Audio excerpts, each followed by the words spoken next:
আল্লাহ পাক আজকে আপনাকে হয়তো 1 কোটি টাকা দিয়েছেন, কালকে আল্লাহ না করুক 1000 টাকার জন্য মানুষের কাছে হাত পাততে বাধ্য করতে পারেন আল্লাহ পাক। এমনও কিন্তু দিন আসতে পারে, দিন সবসময় সমান থাকে না।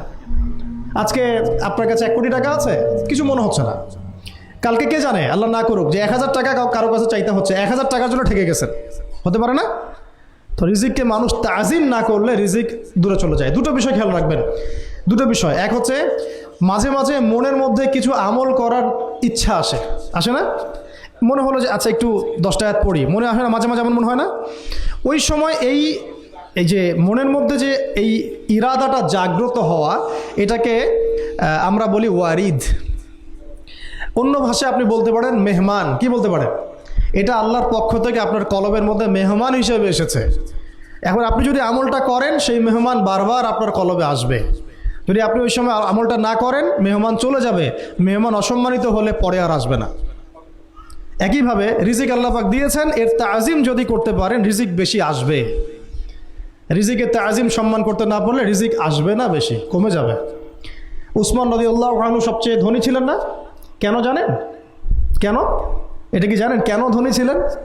একে তো তিনি প্রচুর দান সদকা করতেন, এটা তো আপনারা জানেনই। আরেকটা জিনিস অনেকে জানে না, তিনি উটের পিঠে বসেছিলেন, কিছু একটা খাচ্ছিলেন, এই 2-1টা দানা পড়ে গেছে নিচে। উটের পিঠ থেকে নেমেছেন, নেমে সেই দানা উঠিয়েছেন, পরিষ্কার করেছেন, ধুয়েছেন, আবার খেয়েছেন। তার এই 2-4টা দানার কোনো কিন্তু মানে পরোয়া না করলেও চলে, তার প্রচুর অর্থ সম্পদ আছে। এত অর্থ সম্পদ যে তাবুক যুদ্ধের দিন 30,000 সেনাবাহিনীর দায়িত্ব নিয়েছেন। 30,000 সেনাবাহিনীর দায়িত্ব নিয়েছেন। সেনাবাহিনী যাবে, থাকবে, খাবে, তাঁবু টাঙাবে, সব দায়িত্ব তার। 30,000 সেনাবাহিনীর দায়িত্ব নেওয়া কি চারটাখানি কথা? তো এই সাহাবী এই কয়েকটা খাবারের দানা উঠিয়ে খেলেন। নবী সাল্লাল্লাহু আলাইহি ওয়াসাল্লাম বলেছিলেন যে তোমাকে আল্লাহ পাক রিজিক বাড়িয়ে দিবেন না কেন? তুমি রিজিকের যে তাজিম, যে সম্মান তুমি করো, এর বদৌলতে আল্লাহ পাক তোমাকে বেহিসাব রিজিক দিবেন। সব দুইটা বিষয় খেয়াল রাখবো।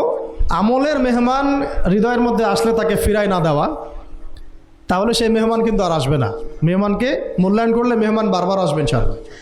আর রিজিকের তাজিম না করলে রিজিক কিন্তু আপনার ঘরে বেশি বেশি আসবে না।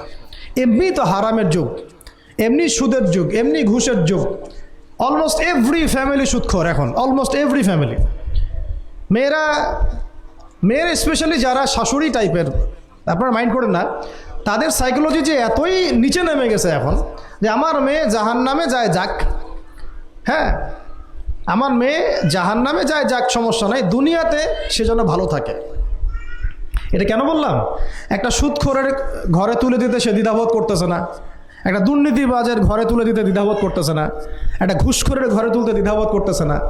হ্যাঁ, একটা মানে কি বলবো, মাদকসেবী, ড্রাগ এডিক্টেড, বা এই যে আর কি বলবো ফাসেক, জালেম, এই ধরনের ঘরে উঠাই দিতেও সে দ্বিধাবোধ করছে না। 5তলা বাড়ি চাই আমার, আর কি, আমার মেয়ে 5তলা বাড়ি থেকে সুখে থাকবে। এই যে সুখের ডেফিনেশন এখানে দিয়েছেন আপনারা। এই জন্য কত হাজার হাজার মেয়ের জীবন নষ্ট করে দিয়েছেন আপনারা। আমার কথা মাইন্ড করে না, হাজার হাজার মেয়ের জীবন মায়েরা নষ্ট করে দিয়েছে, শুধুমাত্র মেয়েদের দুনিয়াবি সুখ এর সংজ্ঞাটা বুঝতে ভুল করার কারণে। এর নাম যদি সুখী হইতো, তাহলে অমুসলিমরা সুখী না কেন? পশ্চিমারা সুখী না কেন? ওরা আত্মহত্যা করে কেন? এইভাবে মেয়েদের জীবন নষ্ট করেছেন। অথচ অল্প যদি হালাল রিজিকও হতো, আল্লাহ পাক তাকে বরকত দিতেন, সুখে থাকতো। তো আল্লাহ পাক আপনাদেরকে রিজিকের মূল্য বোঝার, তাজিম করার তৌফিক দান করেন, আমিন। তো অনেক ভিতরে ভিতরে চলে যাচ্ছে আমি, সময় আমাদের হাতে আরও শর্ট হয়ে আসতেছে। তো এখানে একটা কথা বলে দিব যে রিজিকের প্রসঙ্গ যেহেতু আসছে, যে হালাল খেতে হবে আমাদেরকে, হারামের দ্বারস্থ হওয়া যাবে না। আপনার স্বামী যদি হারাম খায়, আপনি স্বামীকে বুঝান, তাকে ওই চাকরি ছেড়ে দিতে আপনি উৎসাহিত করেন। আমি আপনাদেরকে একটা অনেস্টির সাথে একটা কথা বলি, যত এই যে প্রশাসনে যত ঘুষখোর আছে, ঠিক আছে, যত দুর্নীতিবাজ আছে, যত মাদকসেবী আছে, মাদকের ব্যবসায়ী আছে, যত সুদখোর আছে, এরা সবাই কেন এই খারাপ কাজগুলো করে জানেন? তার স্ত্রীকে ভালো রাখার জন্যে, তার মাকে ভালো রাখার জন্যে, তার সন্তানদেরকে ভালো রাখার জন্য। তাহলে স্ত্রী হিসেবে, সন্তান হিসেবে, মেয়ে হিসেবে আপনি বলবেন যে আমাদের এইসব ভালোর দরকার নাই আব্বু, হে আমার প্রিয় স্বামী, আমার এসব ভালোর দরকার নাই, হে আমার ছেলে, আমার এসব ভালোর দরকার নাই, তুই হালাল পথে থাক, ওইখানে তুই আমাকে ডাল ভাত খাওয়া, আমি খুশি আছি। এইভাবে আপনারা তাদেরকে মোটিভেট করেন, দেখবেন সমাজে হারাম কমে গেছে ইনশাআল্লাহ। আর হারাম খাওয়া এই ছেলে মেয়েগুলোও কিন্তু মানুষ হবে না। হারাম খাওয়া যে ছেলে মেয়েগুলো রক্ত মাংস করে উঠছে, এরাও কিন্তু মানুষ হবে না। আল্লাহ পাক আমাদেরকে হালাল খাওয়ার তৌফিক দান করেন, এবং হালালের জন্য আপনাদের ভূমিকা অনেক বেশি।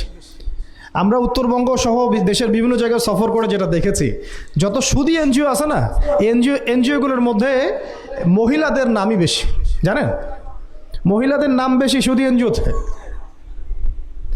তো এই দাওয়াতগুলো আমরা মা বোনদেরকে দিতে চাই যে কোন অবস্থাতে যেন হারাম রিজিকের দিকে আপনারা না ধাবিত হন, এবং রিজিকে তাজিম করেন, পরিবারের মধ্যে হৃদ্যতা ভালোবাসা বজায় রাখেন, একে অপরকে বিশ্বাস সম্মান এবং শ্রদ্ধা করেন। ইনশাআল্লাহ তাআলা আপনাদের পরিবারও সুখী হবে, রিজিকও সুন্দর হবে, এবং রিজিকে বরকত হবে ইনশাআল্লাহ। এরপরে আমি দু একটা পয়েন্ট নোট করেছি, বলে শেষ করে দিচ্ছি যে এটা স্পেশালি আমি আমাদের ওইসব দিনই বোনদেরকে বলতে চাচ্ছি যে বোনেরা এখনও বিয়ে শাদী করেন নাই। সেটা হচ্ছে যে বিয়ে করার আগেই দিনের বেসিক লেখাপড়া শেষ করেন। এত পাগল হওয়ার দরকার নেই। আগে চরিত্র হেফাজত হচ্ছে না, রোজা রাখেন।